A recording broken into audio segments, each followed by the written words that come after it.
नमस्कार.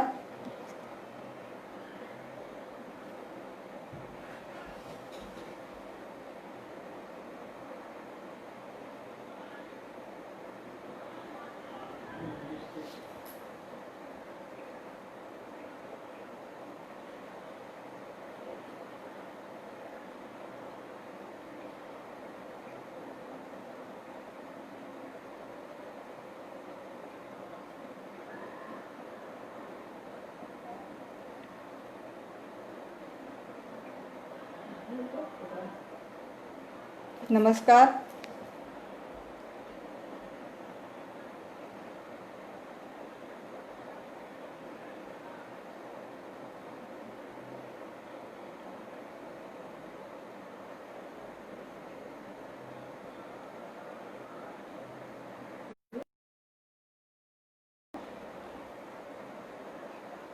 Hello,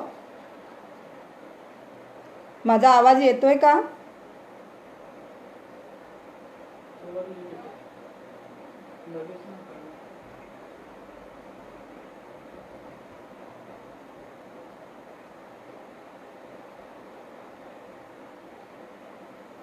hello,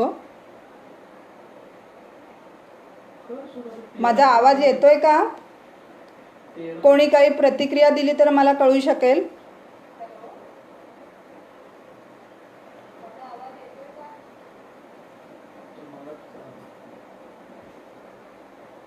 सुरू करायचं का?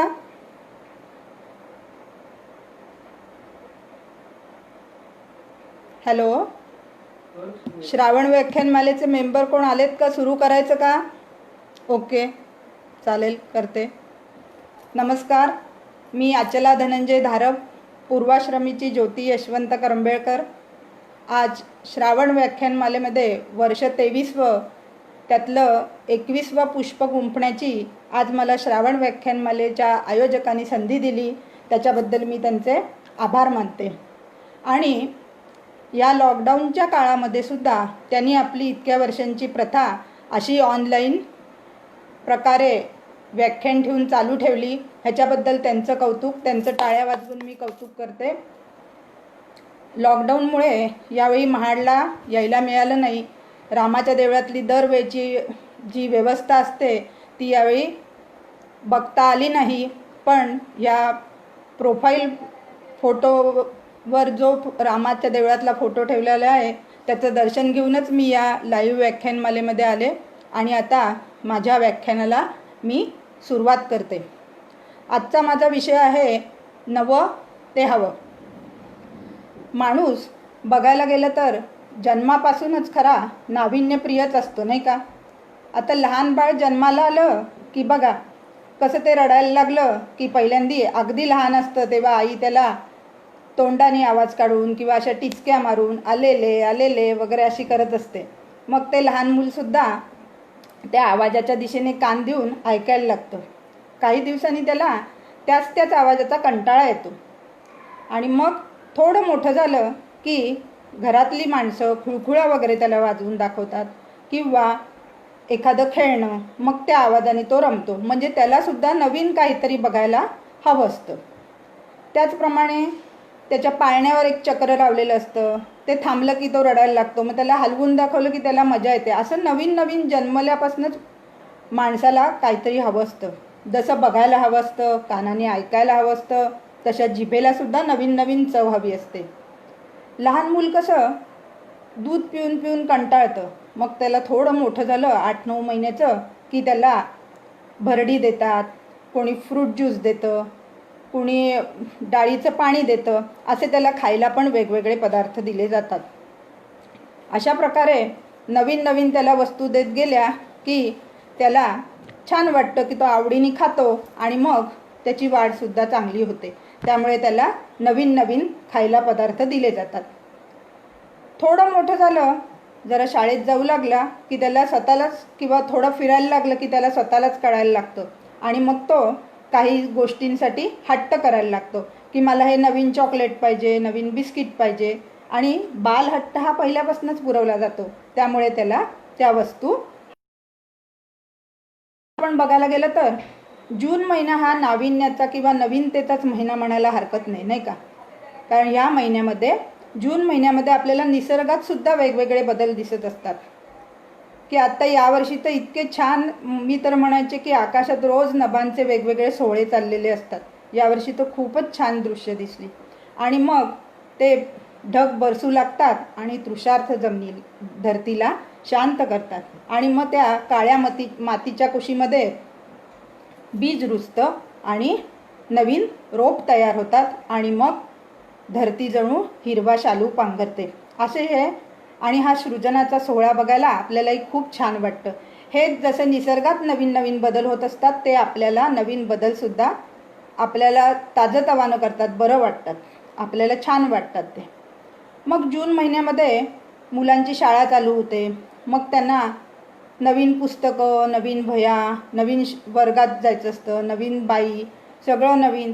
त्याच्याबरोबर काहींचा असाही हट्ट असतो मुलांचा की दरवर्षी नवीन इयत्तेत गेलं की नवीन सॅक हवी, नवीन रेनकोट हवा, नवीन बूट हवे, नवीन पेन्सिली, पाटी, हे सगळं मागितलं जातं आणि ते मिळत जातं. पण जर का आपण 40-50 वेळी सुद्धा आपण काय करत होतो की आपल्या पुढच्यांची पुस्तकं आपण घेत होतो आणि ती पुस्तकं मी वापरायची आणि ती पुस्तकं पण बरं का सांगून ठेवायला लागायचं हां की तुझी पुस्तकं मला दे. आणि आपण ती जवळजवळ सेकंड हँड पुस्तकंसुद्धा बहुतेक बुक करत होतो. आणि त्याच्याबरोबर काय सांगायचं की बोर्डाच्या प्रश्नपत्रिका मिळतील, त्याच्यानंतर त्या पुस्तकात खुणा केलेल्या असायच्या, त्या उपयोगी पडायच्या.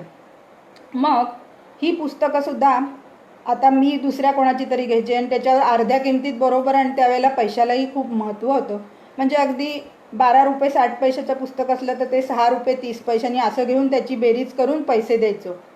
मग मी पुस्तकं वापरली की माझा पाठचा भाऊ तीच पुस्तकं वापरायचा. आणि हे पुस्तकांच्या बाबतीतलं झालं. पण आत्ताच्या काळात मी मध्ये पुण्याला एका रद्दीच्या दुकानात गेले होते. त्या रद्दीच्या दुकानात तो माणूस रद्दी नेहमीच्याच रेटने विकत घेतो जी असेल वह्या पुस्तकांची, पण तो त्यातली चांगली पुस्तकं नेहमी सॉर्टिंग करतो आणि ती विकायला ठेवतो. म्हणजे त्याच्याकडे अगदी बालवाडी नर्सरीपासनं ग्रॅज्युएशन, मेडिकल, लॉ, सगळ्या प्रकारची पुस्तकं ठेवलेली होती.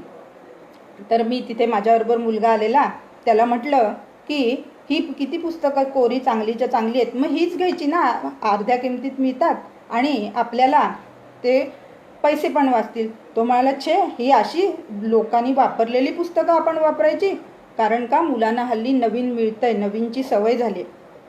मग आपल्या वेळेला फक्त पुस्तकच आपण सेकंड हँड वापरत असतो असं नाही. काही वेळेला घरातली जर मोठी बहीण असेल तर तिचा युनिफॉर्मसुद्धा धाकटी बहीण वापरायची. त्याचप्रमाणे आपल्याला बघा पेपरला जायला घड्याळ लागायचं. ते घड्याळसुद्धा प्रत्येक मुलाकडे नव्हतं त्यावेळेला किंवा मुलीकडे. तर 3 तासाच्या पेपरला आपल्याला वेळ कळायला पाहिजे म्हणून आपण आई किंवा बाबांना सांगायचो की पेपरच्या वेळी तुझं घड्याळ मला देशील ना. आणि मग हे घड्याळसुद्धा आपल्याला 3-4 तास वापरायला मिळालं तरी त्याचा खूप आनंद असायचा. पण हल्ली काय झालं आहे, मुलं नवीन वस्तू मागतात, ती वस्तू त्यांना नवीन दिली जाते आणि मग नवीन मिळालं की त्यांना नवीन नवीन आणखी हवं असतं. असं म्हणतात की हल्ली विकल्प मिळायला लागलेत. म्हणजे काय झालं आहे, घरात 1 किंवा 2च मुलं असतात. हल्ली पैसा आला आहे, चंगळवाद वाढला आहे म्हणायचा, भौतिक पैशामुळे आर्थिक स्थिती चांगली आहे. मग अशा वेळेला मुलांना सगळं नवीन दिलं गेलं की मग विकल्प निर्माण झाला की तिथे नवीनचा आनंदसुद्धा संपतो आणि मग त्याच्यात त्यांना समाधानसुद्धा मिळत नाही की अरे ह्याचं पेन आहे ते माझ्यापेक्षा जास्त छान आहे. म्हणजे नवीन पेन आणलेलं होतं पण त्याचं जास्त छान झालं किंवा मला हे मिळालं पाहिजे होतं. ह्याच्यामध्ये मला कबीराचा एक दोहा आठवते. चीटी चावल ले गई बीच में मिल गई दाल, कहे कबीर 2 मिले एक ही ले दाल. म्हणजे मुंगी एक तांदूळाचा दाणा मिळाला म्हणून खूप आनंदून चाललेली होती आणि तिला वाटेमध्ये डाळीचा दाणा दिसला.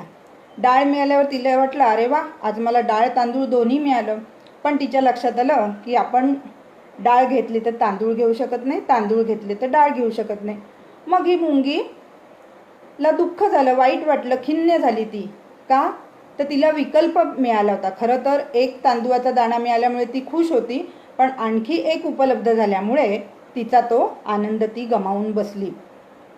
आजकाल मुलांचं किंवा माणसांचं पण तेच झालं आहे की एखादा नवीन मोबाईल घेतला आणि त्याच्यानंतर आपण मोबाईल घेतल्यानंतर दुसरं छान मॉडेल आलं की अरे रे, मला नवीन मोबाईल मिळाला, पण थोडे दिवस मी थांबलो असतो तर हे इतकं छान मला मॉडेल मिळालं असतं. म्हणजेच ह्या विकल्पामुळे माणूस आनंद आपला गमावून बसला आहे. तसे शाळेतल्या मुलांना जसं, आणि ह्या विषयावर विचार करत असताना माझ्या एक गोष्ट लक्षात आली की पूर्वी लहान मुलांना काही खाऊ किंवा खेळणं हवं असायचं तर ती मुलं रस्त्यात लोळण घ्यायची की हे मला पाहिजे म्हणजे पाहिजे, आणि ते दरवेळेला त्यांना दिलं जात असं असायचं नाही की काही वेळेला आई वडील त्यांना ओढत ओढत घरी न्यायचे, नाही मिळणार, हे तुला आत्ता मिळणार नाही. पण आत्ता किती दिवसात असं चित्र आपल्याला दिसतंय का? तर नाही दिसत आहे. हल्ली किती दिवसात आपण बघितलं नाही की मुलं रस्त्यावर रडत आहेत आणि त्यांना आई बाबा काय समजावतायत किंवा सांगतायत, असं होत नाही. कारण हल्ली मुलांना सहजासहजी सगळं उपलब्ध होतं आहे, नवीन सगळ्या गोष्टी त्यांना मिळायला लागल्यात. त्याच्यामुळे पण काय होतं, अशा वेळेला जर का सगळ्या मुलांना त्यांना मागितलं की मिळत गेलं की मग त्यांना नकार पचवण्याची सवय राहत नाही, आणि मग आयुष्यात कधीतरी नकार पत्करायची वेळ आली की ते निराश होतात आणि कुठली तरी ॲक्शन घ्यायचा मग प्रयत्न करतात. त्यामुळे नवं ते हवं हा हट्ट केला तरी त्यावेळेला जे उपयोगी असेल तरच लहानपणी मुलांना उपलब्ध करून द्यावं असं वाटतंय. कारण मग त्यांना स्वतःलाही मिळवण्याची, ते आपल्याला सगळं आयतं मिळत जातंय, मग ती कष्ट करायची सवयसुद्धा कमी होते. आता शाळेतल्या मुलांचं झालं, तसं कॉलेजमधल्या मुलांचं तर विश्व आणखीनच वेगळं असतं. ते एका गुलाबी दुनियेमध्ये असतात आणि त्यांना कोणावर तरी इम्प्रेशन पाडायचं असतं. त्यांना छान कपडे हवे असतात, नुसतेच कपडे छान चालत नाहीत, स्टाईलवाला गॉगल किंवा छान मोबाईल, चांगला मोबाईल हवा असतो, किंवा कपडे, आता ते हिरो हिरोईनचे कपडे बघितले किंवा टी व्हीवरच्या सिरियलमधले कपडे बघितले की त्यातले त्यांना ते नवीन नवीन कपडे हवे असतात, नवीन नवीन कपड्यांची डिमांड असते. जरी पहिले किती असले तरी नवीन आले की सलमान खानसारखा शर्ट हवा आहे, ऐश्वर्या रायसारखा तो ड्रेस हवा आहे, असं नवीन नवीन त्यांना ते बघून नवीनचं आकर्षण असतं की त्यांना वाटत असतं की आपण छान दिसू, हिरो हिरोईनसारखे दिसू.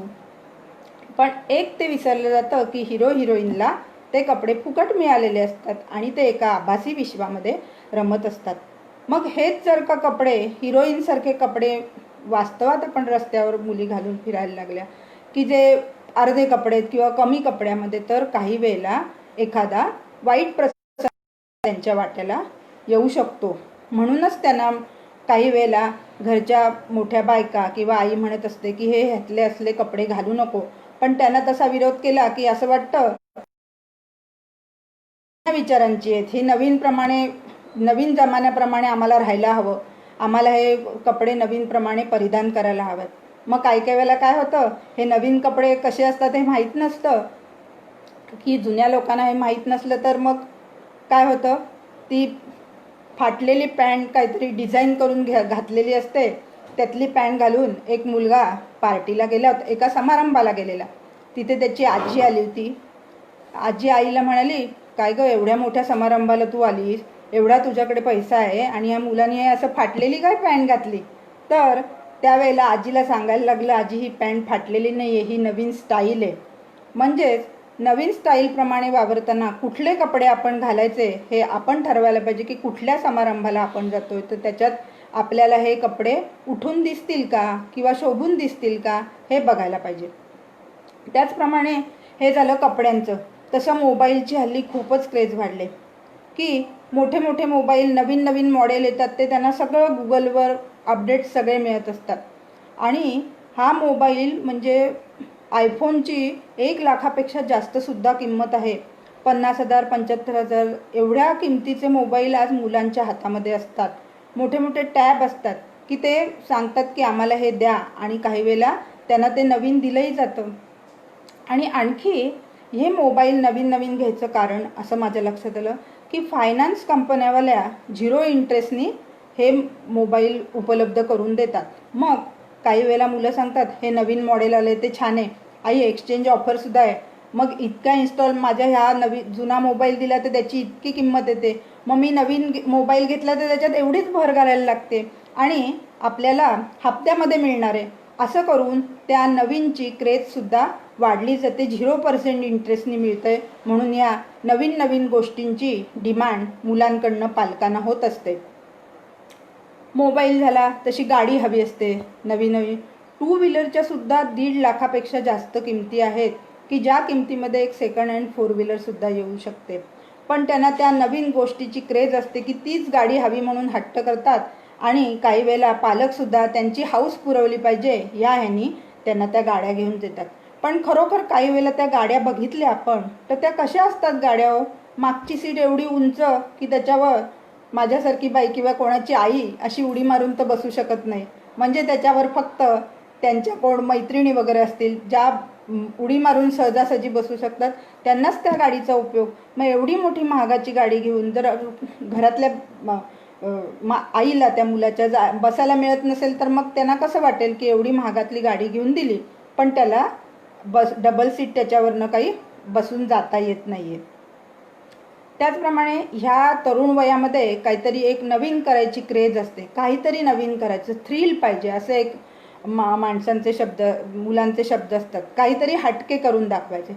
मग काही वेळेला मुलं म्हणतात की ड्रिंक्स करूया, काय नवीन त्याच्यात काय थ्रिल आहे ते तरी आपल्याला कळेल. म्हणून मग कधी कधी ही मुलं ड्रिंक्स घेणं, त्याच्यानंतर अंमली पदार्थ सेवन करणं, असेसुद्धा नवीन काहीतरी शौक करायला जातात, आणि मग त्याचा त्रास होऊन ते कधी कधी व्यसनीसुद्धा होतात. त्यामुळे ह्या गोष्टींपासून नवीन वाटत असल्या तरी त्याचा मोह टाळला पाहिजे. आता हे नवीन नवीन वस्तूंबरोबर हल्ली पाश्चात्य संस्कृतीचं अनुकरण केलं जातं, आणि फेब्रुवारी महिना आला की कॉलेजमध्ये वेगवेगळ्या डेजचं वारं चालू होतं, की रोज डे, त्याच्यानंतर चॉकलेट डे, किस डे, हग डे, असे वेगवेगळे डेज साजरे केले जातात. मग आपण म्हणतो आमच्या वेळी हे नव्हतं बा असं, किंवा आजी आजोबासुद्धा असं म्हणतात. तर या डेज संबंधी एकदा कॉलेजमध्ये कार्यक्रम होता, त्याच्यावर कार्यक्रमात काव्य संमेलन होतं, काव्य वाचन करायचं होतं. तर या डेजशी रिलेटेड मी एक मजेशीर कविता मला सुचली होती, ती मी तुम्हाला ऐकवते. हग डेला आजोबांनी आजीला मारली मिठी, आजीच्या कपाळावर आली आठी, आजीच्या कपाळावर आली आठी. आजी म्हणाली, आजोबा म्हणाले आपणही साजरे करूया डेज. आजोबा म्हणाले आपणही साजरे करूया डेज, आपल्याही आयुष्यात जरा चेंज. आजी म्हणाली आहे हे सगळं फॅड, तुम्हालाही लागलं का ह्याचं याड? तुम्हालाही लागलं का ह्याचं याड? किती वेळा तुम्ही मला गुलाब दिलेत, एक दिवस गुलाब देऊन का प्रेम होतं? एक दिवस गुलाब देऊन का प्रेम होतं? एक दिवस ठरवून मारायची असते का मिठी? प्रेमात हळूच येऊन मारलेली मिठी जास्त मिठी, प्रेमात हळूच येऊन मारलेली मिठी जास्त मिठी. आयुष्य सरले कुठे होते डेज, आयुष्य सरले कुठे होते डेज, पण तरीही चेहऱ्यावर होतं ना तेज. हातात हात घेऊन विचारताना देशील ना मला अखेरपर्यंत? तुम्हाला सांगते, सोडली जर माझी डायबेटीसनी साथ, मीही तेव्हा तुम्हाला सांगते, सोडली जर माझी डायबेटीसनी साथ. मराठमोळं आपलं प्रेम हेच खरं, नको आपल्याला हे डेजचं वारं, नको आपल्याला हे डेजचं वारं. मग मंडळी, आजी सांगतात हे खरं आहे की नाही? मराठमोळं प्रेमच खरं असते. प्रेम ही एक वेगळी भावना आहे, ती एक दिवस गुलाब देऊन नाही व्यक्त करता येत, किंवा ते सक्ती करूनसुद्धा बळजबरी करून घेण्यातही अर्थ नसतो. मग काही वेळेला हे डेज साजरे करून झाल्यानंतर की एखाद्या मुलीने फूल स्वीकारलं नाही की काही वेळेला मारामाऱ्या होतात, किंवा मुलांना नैराश्य येतं, किंवा पुढे एकतर्फी प्रेमातनं काही वेळेला मुलीच्या चेहऱ्यावर ॲसिड ओतलं जातं आहे, किंवा तिला पेटवून दिलं जातं, असं सुद्धा होतं. त्यामुळे हे असं नवीन नवीन काही प्रकार करताना त्याच्यामध्ये किती तथ्य आहे हे सुद्धा जरा बघितलं पाहिजे. मग ह्या जसं कॉलेजचं जीवन संपत येतं तसं तसं मग पुढे नोकरी, करिअर ह्याचा विचार करायला लागतात. नवीन नवीन नोकरीच्या संधी, काही जण खूप छान करिअर त्यांचं बनतं, नवीन वेगळे कोर्स काहीतरी घेतात, आणि मग नवीन आपलं हे सेटल झाले की मग पुढे लग्नाचा विचार केला जातो, की लग्न म्हणजे एक नवीन सहजीवनाची सुरुवात आणि प्रत्येक मुलगी आणि मुलगा हे स्वप्न लग्नाचं बघतच असतात. दिसते मजला सुखचित्र नव्हे, मी संसार माझा रेखिते. मग त्या संसाराची स्वप्न बघितलेली असतात. मग या नवीन सहजीवनाला सुरुवात होते आणि या नवीनमध्ये ते गुलाबी दिवस असतात. दोघं एकमेकांच्यात खूप रमलेले असतात. मग ही नवीन सून घरात येते, त्यावेळेला घरात सुद्धा एक नवीन सासू सुनेचं पण नातं निर्माण होतं. आणि मग ही जी नवीन सून असते, नवीन मुलगी जी आलेली असते, काही वेळेला तिला ह्या आधुनिक गोष्टींची आवड असते किंवा तिला त्या आधुनिक गोष्टींची सवय असते, उपयोगी असतात म्हणून हवे असते. त्या नवीन मुलीला हवं असतं कुछ हटके, पण त्याच्यावरनं कधी कधी घरात उडतात फटके. मग कधी कधी मिळतात शाब्दिक फटकेही आणि मग मनाला बसतात चटके. असं काही वेळेला या नवीन गोष्टींवरनं वातावरण सुरू होतं. मग हे फटके चटके हे चालू झाले तर त्या गोष्टीतल्या साधूबाबांसारखं तीर्थ घ्यायला हरकत नाही, नाही का? एक माझ्या वाचनात आलेली गोष्ट होती की सासू सुनेचं भांडण व्हायचं. तेव्हा एक सून कंटाळून एका साधूकडे जाते आणि त्या साधूला म्हणते की माझं सासूबरोबर भांडण होतं, तर मला काहीतरी उपाय सांगा.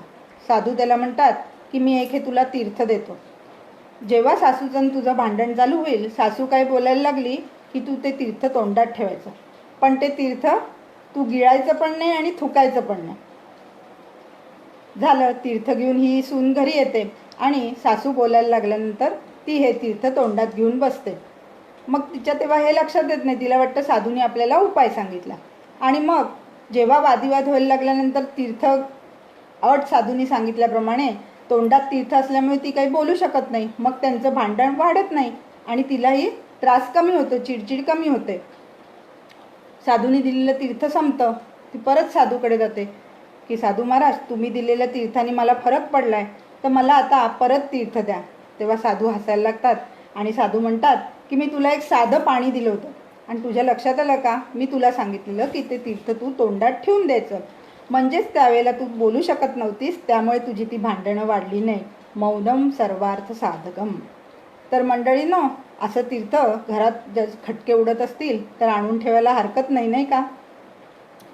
तर ह्या नवीन गोष्टीवरनं की जसं आलेल्या नवीन मुलीला काही वेळेला वाटत असतं की मला फूड प्रोसेसर हवा आहे, की तो उपयोगी आहे, की खरंच फूड प्रोसेसरमध्ये कणिक पटापट मळली जाते, त्याच्यानंतर दुधी वगैरे गाजर किसून मिळतं किंवा नवीन अटॅचमेंटप्रमाणे खोबरंसुद्धा खवणून मिळतं. ही नवीन वस्तू जर तिला उपयोगी असली आणि तिने म्हणाली मला ही घ्यायचं आहे, तर काही वेळेला किंवा ओव्हनसारखी गोष्ट की जी उपयोगी आहे, की ज्याच्यात पटकन सकाळच्या घाईच्या वेळेत ती नोकरीवाली असली चहा गरम करून घेता येतो किंवा त्याच्यामध्ये शेंगदाणे भाजणे, रवा भाजणे ह्या गोष्टी गरम करता येतात. मग ह्या गोष्टींसाठी जर तिने ह्या नव्या वस्तू आणल्या तर त्यावेळेला नवीन ह्या गोष्टींचा स्वीकार करायला घरातल्यांना पण हरकत नाही, नाही का? तर मग काही वेळेला बोललं जातं की अरे काय आम्ही नाही का हाताने कणिक मळली, एवढं काय कणिक मळण्यात आहे.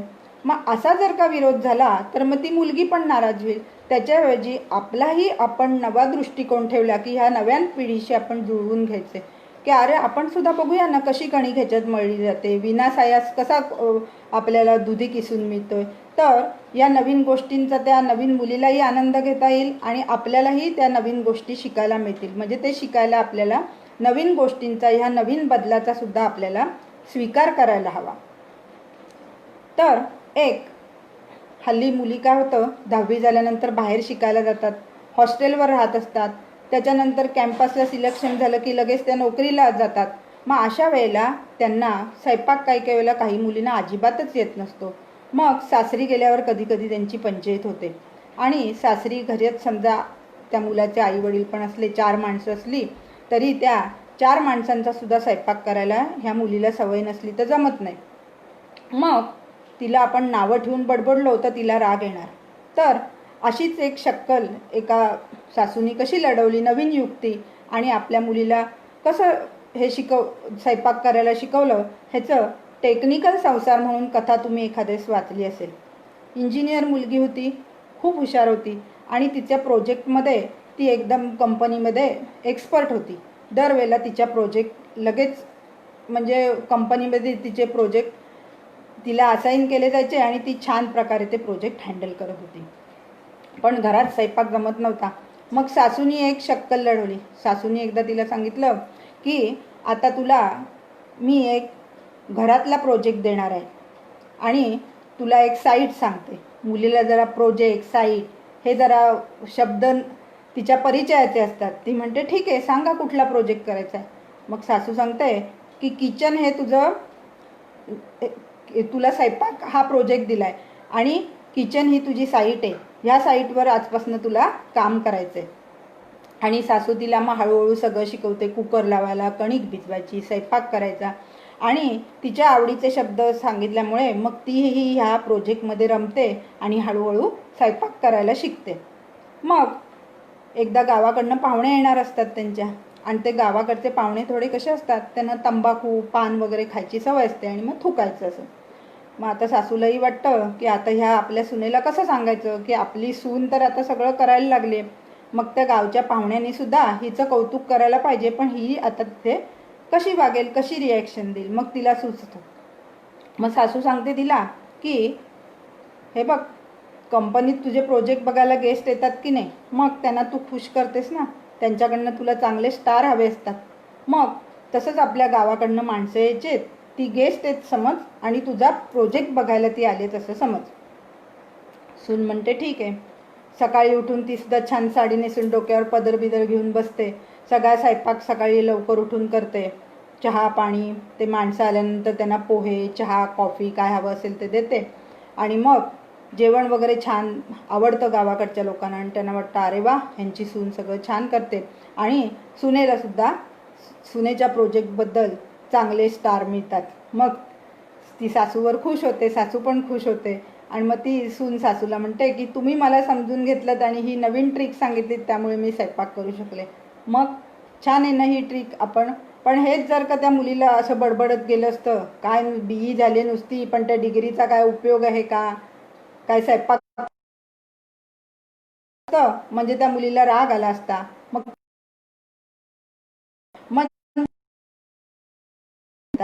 अशा नवीन कल्पना, नवीन शक्कल सुद्धा लढवल्या तर मग त्या नवीन पिढीशी आपल्याला मिळतं जुळतं घेता येईल. मग आता जसं की हे नवीन पिढीला सांगितलं गेलं, तसंच काही वेळेला आता श्रावण महिना चालू आहे. श्रावण महिन्यामध्ये वेगवेगळे सण वार व्रतवैकल्य असतात. मग असंच घरातल्या ज्या बायका असतात त्यांना वाटत असतं की आपली ही रूढी परंपरा जी आपण इतके दिवस चालवत आणली ती आपल्या सुनेनी पण ते सगळं केलं पाहिजे. बरोबर आहे, वाटणं साहजिक आहे, केलं पाहिजे हे. पण हल्ली आपण बघायला गेलो तर काही IT मधल्या वगैरे मुली असतात, त्या सकाळी 7 ते संध्याकाळी 7 एवढी त्यांची ड्युटी असते. मग अशा वेळेत आपण त्यांना या सगळ्या गोष्टीची सक्ती कसं करणार. जर आपण सारासार विचार केला तर की आता शिवामूठ व्हायला सांगितलं तर त्या मोठ्या मोठ्या शहरामध्ये आधी शिवाचं मंदिर कुठे ते शोधायला हवं.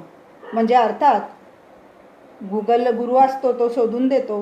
पण ह्या मुलींना एवढी घाई असते तर त्यांच्या तोंडात दूध पडत नाही. तर आपण त्यावेळेला त्यांना सांगितलं की बाजा आज तू शंकराला जाऊन दूध व्हायलाच पाहिजे, शिवामूठ व्हायलीच पाहिजे. मग त्यांना ते अशक्यसुद्धा गोष्ट आहे. पण मला असं वाटतं अशा वेळेला आपण आपले जे काही जी व्रतवैकल्य आहेत ती त्यांना सांगून तरी ठेवा की बा हे असं असं आहे, तुला जमेल तेव्हा कर. मग तसं सोमवारची शिवमूठ, मंगळवारची मंगळागौर, त्यानंतर जिवती घरात असली तर जिवतीचं हळदी कुंकू शुक्रवारचं. मग हे सगळं ह्या नवीन मुलींना त्यांच्या त्या रजेच्या ह्याच्यामध्ये शक्य नाही. आता आमच्याकडे जिवतीचे जेव्हा आमच्या सासूबाई होत्या तेव्हा त्या सांगायचं की सोमवारचा ब्राह्मण घालायचा, बुध बृहस्पतीचा ब्राह्मण, नागपंचमीचा ब्राह्मण, शनिवारचा ब्राह्मण आणि शुक्रवारची सवाशीट. म्हणजे या 6 गोष्टी झाल्या. तर त्या वाराप्रमाणे मी करायला गेले तर माझ्या 6 CL जाणार. वर्षभराला असतात 12 CL. मग या 6 CL श्रावण महिन्यातच संपवल्या तर कसं चालणार. त्यांना जेवढे दिवस होत होतं तेवढे दिवस त्यांनी केलं. मग नंतर त्यांना होईन असं झाल्यावर त्या म्हणायच्या की शनिवार रविवार तू सुट्टीला आलीस की आपण करू. आणि मी आत्तासुद्धा तसंच करते की एकाच दिवशी शनिवार रविवार किंवा जेव्हा जमेल तेव्हा श्रावण महिन्यामध्ये ह्या ज्या आहेत त्या परंपरा चालू ठेवते. आणि मग सुनेला पण सांगून ठेवलं की अशा ह्या आपल्याकडे आहेत परंपरा. मला जोपर्यंत होतंय तोपर्यंत मी करणार, की तुम्हाला जेव्हा जमेल तसं तुम्ही करा. म्हणजेच हे आपण नवीन विचारसरणीने आपण ते केलं पाहिजे. आता एका सासूने सुनेला सांगितलं की शुक्रवारचा हळदी कुंकू तू श्रावणातल्या सगळ्या शुक्रवार लवकर ये जरा, की कडेच्यानं हळदी कुंकाला बोलवता येईल. तर मग त्या मुलीने विचार केला, म्हणाली की दर शुक्रवारी लवकर मला यायला नाही जमणार, तसं पाठवणार नाही दर शुक्रवारी, एखाद्या शुक्रवारी मी येईन. त्याच्याऐवजी सकाळी मीच पूजेची सगळी तयारी करून ठेवते आणि मी चणे आणि फुलं हळदी कुंकू कंपनीत घेऊन जाते आणि तिथेच माझ्या मैत्रिणींना हळदी कुंकू देईल. मग चांगली आयडिया पटली. शेवटी काय होतं, आपला कुळाचार सांभाळणं जाणं हे महत्त्वाचं आहे. मग त्या नवीन ज्या कल्पना असतात त्या आपण त्यांच्याशी ॲडजस्ट करून घ्यायला काहीच हरकत नाही. पण अशा वेळेला की जर समजा ह्या जुन्या रूढी परंपरा असं वाटलं त्या मुलींना पटल्या नाही, तरी मला असं वाटतं की घरच्यांची श्रद्धा आहे, त्या श्रद्धेने करतायत तर त्यांना करू दे. त्यांना ते बुरसटलेल्या विचारांचे आहेत किंवा हे आम्हाला कशाला तुम्ही पण करताय असं त्यांनाही म्हणू नये, की दोघांनी एकमेकांना समजून घेतलं पाहिजे असं मला वाटतं. मग हे झालं.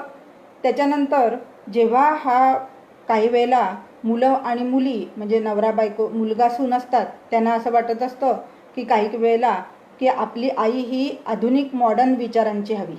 आणि आता काही वेळेला सगळ्या बायकांना नाही सोशल मीडियावर यायला जमत किंवा नाही हे काही जमत, पण ते त्यांची कर्तव्य तर खरं चांगली बजावत असतात. पण मुलांना वाटत असतं, त्यांचा हट्ट असतो की नाही माझी आई या सोशल मीडियावर चांगली रमली पाहिजे, फेसबुक व्हॉट्सॲपवर दिसली पाहिजे. तर माझ्या या विषयाशीच रिलेटेड आहे म्हणून मी एक सांगते. स्वाती नामजोशी यांची एक कविता व्हॉट्सॲपवर आली होती, आभासी विश्व. काय आई कसली ग तू, काहीच तुला कळत नाही, सोशल मीडिया एटिकेटशी कधीच तुझं जुळत नाही. केक नाही, कॅन्डल नाही, एक सुद्धा सेल्फी नाही, बर्थडे ॲनिव्हर्सरी कधी तुझी पोस्ट नाही, पेस्ट्री पास्ता पिझ्झा असं कधीसुद्धा बनवत नाहीस, फोटो काढून टाकता येईल असं यम्मी कधी करत नाहीस, वुमन्स डे, डॉटर्स डे, अर्थ डे, वॉटर डे काहीच तुला माहीत नसतं, सेलिब्रेट करायला कधी तुझ्याकडे कारण नसतं, फिटनेस करता कधीतरी मॅरेथॉन धावतेस का, तरुण दिसण्यासाठी कधी झुंबा डान्स करतेस का, बघ जरा आया किती छान पोस्ट करतात, हजारो लाईक्स त्यांच्या प्रोफाईलला मिळतात. काय ग आई कसली ग तू, सतत कामात गुरफटलेली, मुलं घर संसार नाती गोती जुन्या संस्कारात बुरसटलेली, फेसबुक ट्विटर इंस्टाग्राम ह्याची मजा और आहे, हे सगळे नसेल तर लाईफ किती बोर आहे. मग आईसुद्धा त्याला उत्तर देते, होय बाळा खरे आहे, आई तुझी मागासलेली, सोशल मीडियाच्या विश्वाची भाषा न उमगलेली, औक्षण पेढा भरवून वाढदिवस साजरा होतो ना, मुलांच्या वाढण्याचा सोहळा रोजच साजरा होतो ना, एक दिवसापुरता जागर मला काही पटत नाही, उगा सेलिब्रेट करायला मन माझं दजत नाही, हजारो लाईक्स मिळून सुद्धा आपलं माणूस मिळत नसतं, हार्टच्या इमोजीनी खरं प्रेम कळत नसतं, सो सॅड रिअली बॅड, पोकळ शब्दांना नसतो अर्थ, अश्रू पुसल्याशिवाय कोणाच्याही भावना आहेत व्यर्थ, व्हर्च्युअल आणि ॲक्च्युअल यातली जाण सीमारेषा, आयुष्य खूप सुंदर आहे आभासी जगापेक्षा. तर मित्रांनो, खरंच की आभासी विश्वापेक्षा हे रिअल विश्व हे खरंच वेगळं आहे. आणि आईनी तुम्हाला जन्म दिला आहे म्हणून तुम्ही ह्या आभासी विश्वात किंवा खऱ्या विश्वामध्ये वावरू शकता, हे लक्षात ठेवलं पाहिजे. त्यामुळे आई कशी असली तरी ती नवीनच पाहिजे, मॉडर्नच पाहिजे अशी खरं तर अजिबात सक्ती करू नये. आणि खरं तर मूल जन्मल्यापासून त्याचा वाढदिवस पहिल्या महिन्यापासून जो साजरा केला जातो तो कसा केला जातो माहिती आहे की तेव्हा म्हटलं जातं त्या मुलाला, त्या पूर्वीच्या काळी त्या ताकाची ती हे असायची तिथे उभं केलं जायचं आणि त्याच्यावर दुर्वा घालून सांगितलं जायचं, दुर्वासारखा वाढत राहो आणि कापूस टाकून कापसासारखा म्हातारा होत राहो, असा वाढदिवस साजरा केला जायचा. ह्याच्या मागचं कारण तुम्ही कधी जाणून घेतलेत का, की त्याच्या मागचं की दुर्वा ह्या कुठल्याही जागी भराभर वाढत असतात, तशी मुलाची वाढ व्हावी आणि कापसासारखं म्हातारं म्हणजे त्याला दीर्घायुष्य लाभावं हे आशीर्वाद दिले जातात.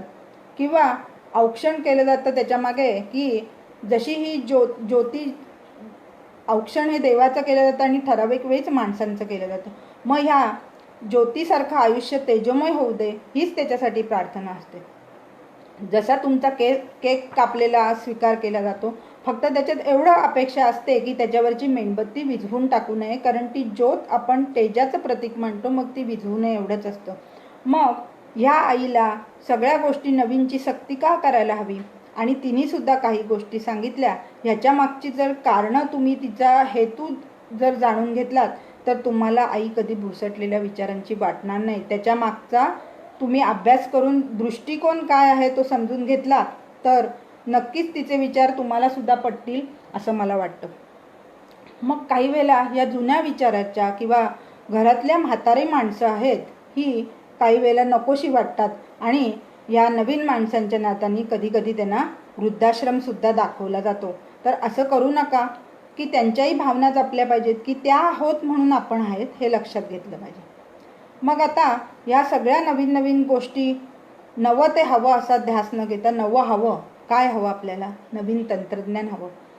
कारण काळाबरोबर चालणं ही गरज आहे. थांबला तो संपला. म्हणजे आत्ताच्या वेळात नाही, या लॉकडाऊनमध्ये थांबला तो जिंकला असंच म्हटलं जातं. पूर्वीची आपली जी म्हणत होती, लॉकडाऊन सोडून आधीची म्हणत होती की थांबला तो संपला. तर ह्या नवीन आपल्याला जगाबरोबर चालायला नवीन तंत्रज्ञानाचा आपण स्वीकार केला पाहिजे की जसं कॉम्प्युटर, त्याचा स्पीड इतका आहे, त्याची ॲक्युरेसी इतकी आहे, त्यामुळे आपण त्या कॉम्प्युटरचा स्वीकार केला. त्याच्या साहाय्याने सगळी कामं होत आहेत. इंटरनेटमुळे आज किती जगाला आपण कुठल्या कुठे जोडलं जातो की आपण मनात आलं की व्हिडिओ कॉल करू शकतो, मनात आलं की कोणाशी बोलू शकतो. आणि या इंटरनेटमुळे आत्ता आपल्याला लॉकडाऊनमध्ये सगळ्यात जास्त फायदा झाला तो घर बसल्या बसल्या आपण ऑनलाईन बिलं भरली, telephone bill, light bill, recharge करू शकलो. एवढंच नाही तर मुलांचं शिक्षण आता ऑनलाईन चालू झालं आहे, घर बसल्या मुलं शिकत आहेत. गेल्या वर्षीचे परीक्षा झाल्या ऑनलाईन, रिझल्ट आले त्याचे. या वर्षीचं नवीन वर्ष सुरू झालं. त्याच्यानंतर work from home he concept केवळ त्याच्यामुळे नवीनचा आपण स्वीकार केल्यामुळे शक्य झाले की आपल्या भारतामध्ये सुद्धा वर्क फ्रॉम होम आता चालू झालं आहे आणि करतात. एवढंच नाही, म्हणजे ही घरातली कामं, बिलं भरणं, ऑफिस वर्क, ह्याच्याशिवाय आत्ता लॉकडाऊनमध्ये की काही घराबाहेर पडता येत नव्हते त्यावेळेला धार्मिक कार्यक्रमसुद्धा या नवीन तंत्रज्ञानामुळे शक्य झालं. आता हाच बघा ना, व्याख्यानमालेचा कार्यक्रमसुद्धा आज 21वे पुष्प होतं की हे नवीनचा स्वीकार केल्यामुळे, हे नवीन तंत्रज्ञान अवलंबल्यामुळे शक्य झालं, हे चालू राहिलं. त्याच्यानंतर तिकडे पालीला दरवर्षी बल्लाळेश्वरावर अनुष्ठान करतात की त्यावेळेला सगळेजण ठरवून आळीपाळीने गाभाऱ्यात जाऊन त्या एकीकडे गणपतीवर अभिषेक चालू असतं आणि एकीकडे ती आवर्तनं अथर्वशीर्ष म्हणत असतात. यावेळेला देऊळ बंद, फक्त पुजाऱ्यांना त्यांचे काय ते नेहमीची जी धार्मिक पूजा होती ती करायला परवानगी होती. मग अशा वेळेला ह्या लोकांनी सुद्धा डिओ मीटिंगद्वारे 2 ग्रुप करून आपापले पहिल्या आवर्तनाच्या वेळी लाईव्ह आले, मग उरलेली आवर्तन घरीच अभिषेक करून केली, परत शेवटच्या वेळी लाईव्ह आले. अशा रीतीने या आधुनिक तंत्रज्ञानाचा वापर केल्यामुळे हे धार्मिक कार्यक्रमसुद्धा झाले. काही जण आता रुद्र करतात दर सोमवारी, ती सुद्धा त्यांनी सामूहिक रुद्र केलं जायचं, ते सुद्धा ह्या मीटिंगद्वारे आणि ऑनलाईन पद्धतीने केले जाते. म्हणजेच ह्या नवीन तंत्रज्ञानाचा आपण स्वीकार केल्यामुळे आपल्याला हे शक्य झालं की हे आपले धार्मिक कार्यक्रम हे सगळं करणं शक्य झालं की ह्या केवळ नवीन तंत्रज्ञानामुळे. त्याचप्रमाणे आपल्याला नवीन दृष्टिकोन हवा, नवीन विचार हवेत. पप्पू काळे म्हणतात की नवीन विचार हा सुद्धा एक गुरुच असतो. तर ते नवीन विचार कधी कधी आपल्याला एखादा प्रसंग नवीन विचार देऊन जातो आणि विचार करायला सुद्धा लावतो. एक बँकेत घडलेला प्रसंग, एक म्हातारे आजी, त्यांचं पेन्शन आहे तर पेन्शन काढायला येतात. 85च्या वरचं त्यांचं वय आहे आणि त्यांना एका छोट्याशा गावात नेतात. तर त्यांना स्टॉपपर्यंत चालत जवळजवळ 1 किलोमीटर चालायला लागतं आणि त्याच्या पुढे त्यांना रिक्षा करून यायला लागते. म्हणून मी त्यांना त्यांच्या पासबुकच्या मागे माझा मोबाईल नंबर दिला आणि त्यांना सांगितलं की तुम्ही फोन करून येत जा, म्हणजे तुमची फेरी फुकट नको. एक दिवशी आजी फोन न करता झाल्या, हसत हसत आल्या, माझ्यासमोर पासबुक दिलं आणि म्हणाल्या, जरा माझे पैसे जमा झालेत का बघा. मी बघितलं, पैसे जमा झाले होते. म्हटलं आजी हो पैसे जमा झालेत. आजी एवढ्या हसल्या ना, सुरकुतलेल्या चेहऱ्यावर, पण त्यांचं हास्य एकदम छान वाटलं आणि म्हणाल्या, सांगू का, भगवंताने आज मला सकाळी अंथरुणातनं उठवलं आणि सांगितलं बँकेत जा, तुझे पैसे जमा झालेत. आम्ही सगळे हसायला लागलो. म्हटलं आपला SMS फिका पडेल. या आजीनं साक्षात भगवंताने SMS पाठवला की पैसे जमा झालेत म्हणून. आणि आजी पैसे काढायला आल्या ते, आणि पैसे काढून झाल्यावर त्या परत चालल्या होत्या, त्यांचं काम झाल्यानंतर परत वळून आल्या आणि मला म्हणतात, भगवंत आपल्याकडे बघत असतो. लोकांना उगाचच वाटत असतं की भगवंत आपल्याकडे बघत नाही, पण त्या भगवंताला पण किती कामं असतात. त्याला वेळ झाली की तो बघतो. उगाचच माणसं म्हणत असतात की देव माझ्याकडे बघत नाही, अंत पाहतोय अंत पाहतोय. आणि काही वेळेला खरंच म्हणजे अशी सेवा करणारी माणसं सहज गुणगुणतात, नको देवराया अंत आता पाहू. पण खरं तर नको देवराया अंत आता पाहू हा एक अभंग आहे, आणि तो कान्होपात्रांचा अभंग आहे. आणि हा मला नवीनच ह्या कान्होपात्राच्या ह्या अभंगामधनं अख्खं त्यांची कहाणी ह्याच्यात सांगितलेली आहे की नको देवराया अंत आता पाहू, प्राण हा सर्वथा जाओ पाये. की कान्होपात्रा ही एका श्यामागणिकेची मुलगी होती, आणि श्यामागणिका ही तिचा देह विक्री करून पैसे मिळवायची. मग ही कान्होपात्रा होती, ती दिसायला छान होती, पण तिला हे आईसारखं काही करायचं नव्हतं, तिला आवडत नव्हतं. ती पांडुरंगाची भक्त होती, ती विठ्ठलाची भक्त होती, पण ती दिसायला छान होती. तिला पण आईने तिच्या नृत्य वगैरे शिकवलं, छान गाणं वगैरे म्हणायची. पण वयात आल्यानंतर एकदा तिने आईला सांगितलं की मी हे काही करणार नाही, मला हे काही पसंत नाही आहे, मला विठ्ठलाच्या भक्तीतच रमायला आवडतं आणि मी विठ्ठल नामच घेणार. मी हे काही तू पोटा पाण्यासाठी करायचं म्हणालीस तरी मी काही हे करणार नाही. पण एकदा तिच्यावर गावातल्या मालगुजरची नजर पडते आणि तो तिच्याप्रती असलेली भावना व्यक्त करतो आणि श्यामागणिकेला सांगतो की उद्या तुझी मुलगी माझ्या वाड्यावर हजर झाली पाहिजे.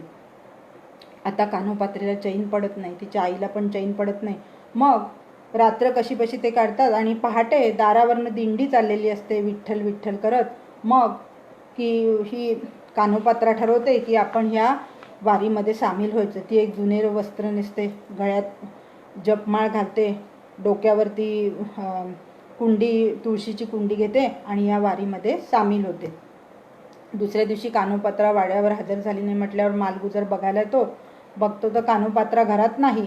मग तो बादशाला जाऊन कान्होपात्राचं वर्णन करतो आणि सांगतो, इतकी ही सुंदर आहे, हिला ताबडतोब हजर करायला आणतो मी तुमच्यासमोर, माझ्याबरोबर सैन्य द्या. आणि तो तिकडे हिला कान्होपात्रेला शोधायला पंढरपूरला निघतो. कान्होपात्रा विठ्ठलाच्या देवळाच्या जवळच राहत असते आणि देवाची सेवा करत असते. आणि अचानक ह्या सैनिकांचा वेढा पडतो. आता तिला कळतं की काही इलाज नाही आहे, आपल्याला ह्याच्यातनं कोण वाचवू शकत नाही. आणि देवाला वेढा पडला म्हटल्यावर तिला त्या मालगुजरला शरण जाणं शिवाय पर्याय नव्हता. मग तिने एक इच्छा व्यक्त केली की मला शेवटचं विठोबाचं दर्शन घेऊ दे, मला गाभाऱ्यात जाऊ दे आणि मी एकटी गाभाऱ्यातनं दर्शन घेऊन परत येते. आणि ती गाभाऱ्यात गेली. तिने गाभाऱ्याचा दरवाजा लावला आणि विठ्ठलाला आर्त विनंती केली, नको देवराया अंत आता पाहू, प्राण हा सर्वथा जाओ पाहे. की पांडुरंगा, माझा प्राण आता कंठाशी आलाय, मला हे नकोय, हा मोहमाया मला नकोय. हरिणीचे पाडस व्याघ्रे धरी येले, मज लागी जाहले तैसे देवा. की देवा, की आता हा बाहेर तो मालगुजर उभा असतो, तो व्याघ्र रूपाने माझा ग्रास करायला बसलाय आणि मी एक पाडस आहे. मी आशेने तुझ्याकडे आलोय की तूच मला वाचवशील असं मला वाटतंय. आणि शेवट मग या अभंगात त्या म्हणतात, मजला मोकलुनी आस झाले मी उदास, घेई कान्होपात्रास हृदयास, घेई कान्होपात्रास हृदयास.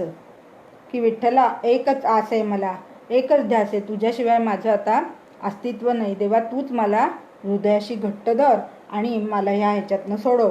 असं म्हणून ती विठ्ठलाचं नाम घेत घेत विठ्ठल विठ्ठल करत एकरूप झाली देवाशी. आणि मग तेव्हा तिचे विठ्ठलाचा जप करता करता तिचे प्राण गेले आणि फक्त देह राहिला.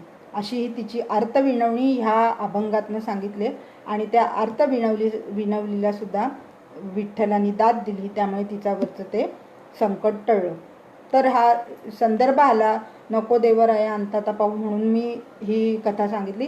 तर आपण त्या मूळ विषयाकडे जाऊया की त्या आजीने जाता जाता जे सांगितलं की हा देवसुद्धा आपल्याकडे बघत असतो. तर त्यांचा एक नवीन विचार मला वाटला की ज्यांची देवावर श्रद्धा आहे त्यांनी हे लक्षात ठेवायला हरकत नाही की जशा वेगवेगळ्या ऑफिसमध्ये वेगवेगळ्या ठिकाणी पेंडिंग फाईल असतात, तशी आपली फाईलसुद्धा देवाकडे कदाचित पेंडिंग असेल आणि देवाला वेळ झाला की तो नक्की बघेल. हा असा नवीन विचार मला वाटला.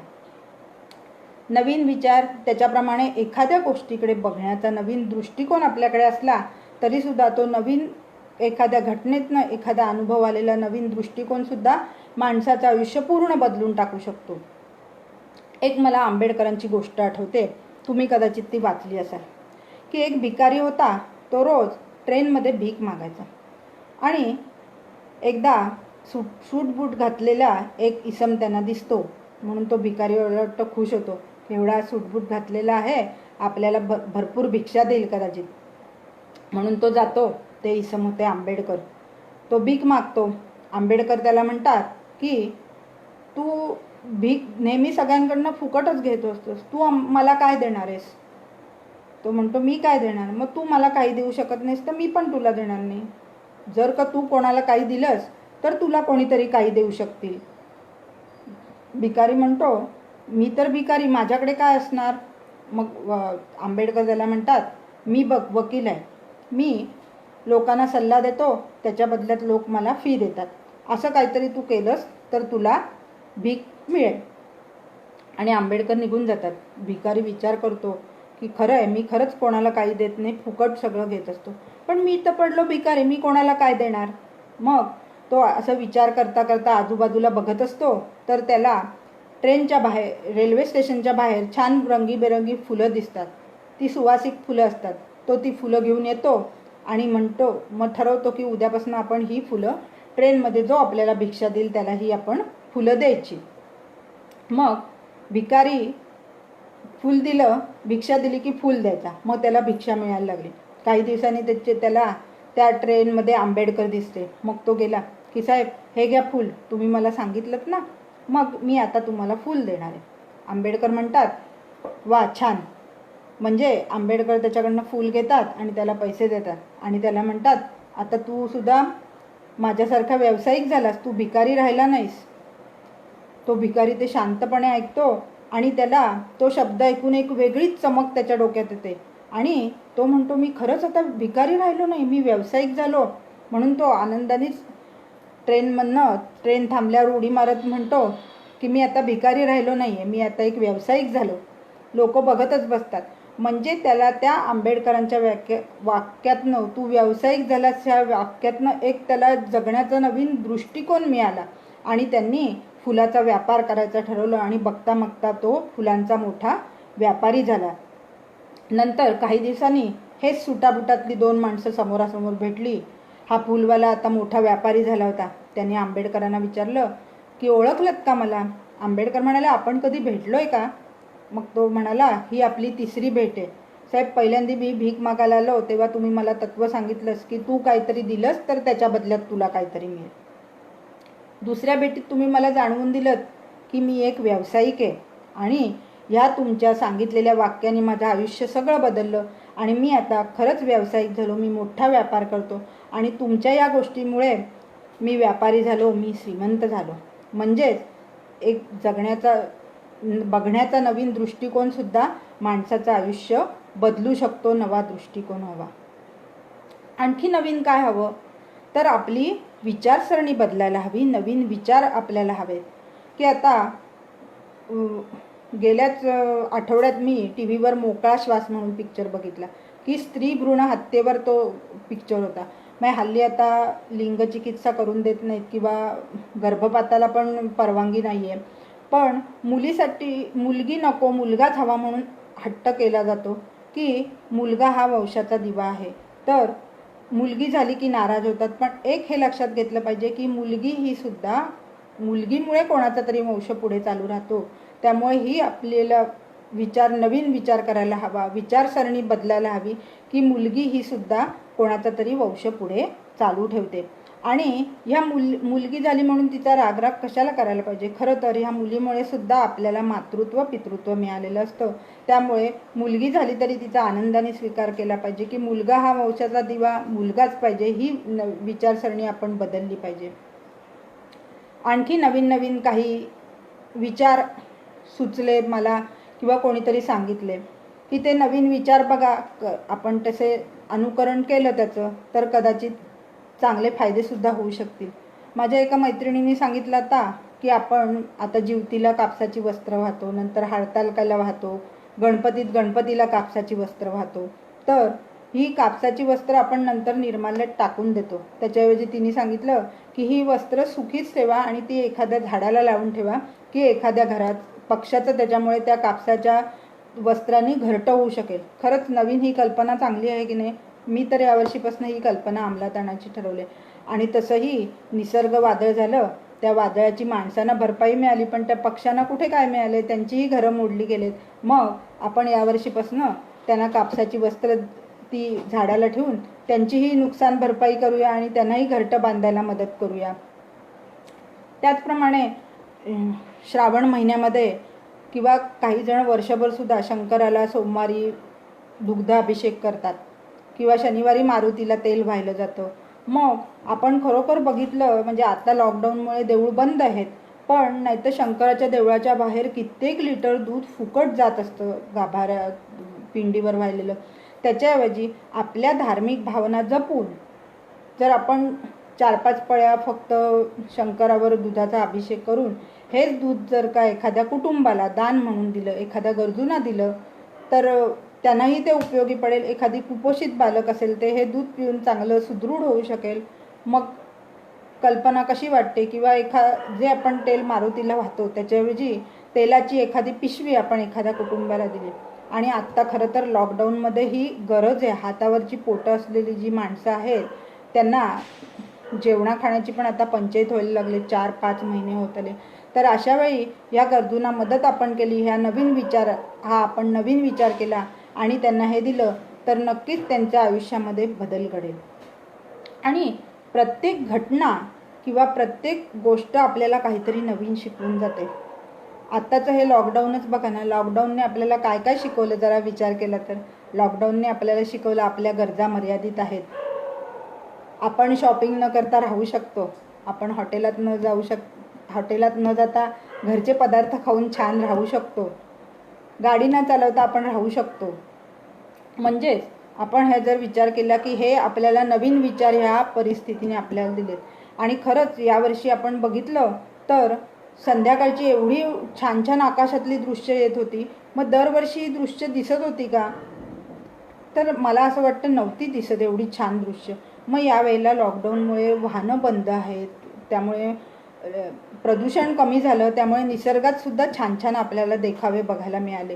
तर आपण सुद्धा आता गाडी कमीत कमी वापरून प्रदूषण टाळू शकतो. हा आपल्याला नवीन विचार मिळाला आहे. हाही आपण विचार करायला हरकत नाही. तर आता नवीन काय काय हवं ते मी सांगितलं. त्यामुळे सगळंच नवं ते हवं असा हट्ट न करता जे हवं ते हवं, त्या नवीन विचारांचा, नवीन दृष्टिकोनाचा, नवीन विचारसरणीचा आपण नक्कीच हवं म्हणून हेका धरायला काही हरकत नाही. पण सगळ्याच की आपल्याला काही वेळेला ही मुलं सांगतात की आम्हाला हा मोबाईल पाहिजे म्हणजे पाहिजेत, आणि तो घरच्यांची परिस्थिती नसली, घरचे देऊ शकले नाही, तर ही मुलं नाराज होतात आणि म्हणतात काय माझं लाईफ आहे. साधा मला आईवडिलांना सुद्धा बोलतात की साधा तुम्ही मला एवढ्या किमतीचा फोन घेऊ शकत नाही. अशा वेळेला हे नाही वाटतं, पण खरं पालक त्यांच्याकडे जे असतं त्यातलं मुलांसाठी हाऊस त्यांची करत असतात. मग अशा वेळेला ज्या मुलांना ह्या नवीन वस्तू मिळाल्यात नाही, त्यांनी एक नवीन जिद्द मनात ठेवली पाहिजे की मला जेव्हा हाऊस वाटत होती तेव्हा ह्या वस्तू मिळाल्या नाहीत, आणि आईवडिलांवर नाराज न होता एक नवीन जिद्द बाळगली पाहिजे की मी स्वतःच्या हिमतीवर नोकरी करून, धंदा करून मी ह्या नवीन वस्तू मिळवीन आणि आईवडिलांनाही ज्या मिळाल्या नाहीत त्या नक्कीच देईन. किंवा जे नवीन कपडे आहेत ते आपल्याला शोभतील, जे आपल्या पोटाला हवं तेच नवीन गोष्टींचं स्वीकार खायला हव्यात असं मला वाटतं. कारण आपल्या संतांनी सुद्धा सांगितलं आहे, साजेल त्याची घ्यार गड्यांनो, पचेल त्याची खावे. त्यामुळे सगळ्याच नवीनचा हे का नको, जे आपल्याला शोभेल, चांगलं दिसेल, आपल्या पोटाला पचेल तेच नवीन हवं म्हणून म्हणायला हरकत नाही. पण अशावेळी नव्या आणि जुन्याची कास धरून आपण चाललं तर आपलं आयुष्य नक्कीच चांगलं होईल असं वाटतं. की आत्ता जसं श्रावण महिन्यामध्ये ऊन आणि पाऊस एकत्र येऊन, ऊन पाऊस एकत्र राहत असतात आणि छानसं आपल्याला इंद्रधनुष्य दिसतं, तसंच आपण नवीन गोष्टींचा स्वीकार करत जे जुनं ते सोनं अशा ज्या काही गोष्टी आहेत त्या एकत्र धरून जर का आपण आपलं आयुष्य चालू ठेवलं तर नक्कीच आपल्या आयुष्यामध्ये सुद्धा आनंदाचं सुखाचं सप्तरंगी इंद्रधनुष्य नक्कीच साकारेल असं मला वाटतं. आणि हे काही मी जे नवीन विचार सांगितले माझ्या विचारसरणीवरनं मी हे काही नवीन गोष्टी सांगितल्या त्या तुम्हाला काही पटल्यात का बघा आणि नवीन काय आचरणात आणतील तर बघा. एवढे बोलून मी माझं व्याख्यान इथे थांबवते आणि सगळ्यांनी ज्यांनी ऐकलं आणि प्रतिक्रिया दिली त्याच्याबद्दल धन्यवाद. आता पुढच्या वर्षी नवीन काय ते ठरवूया. धन्यवाद.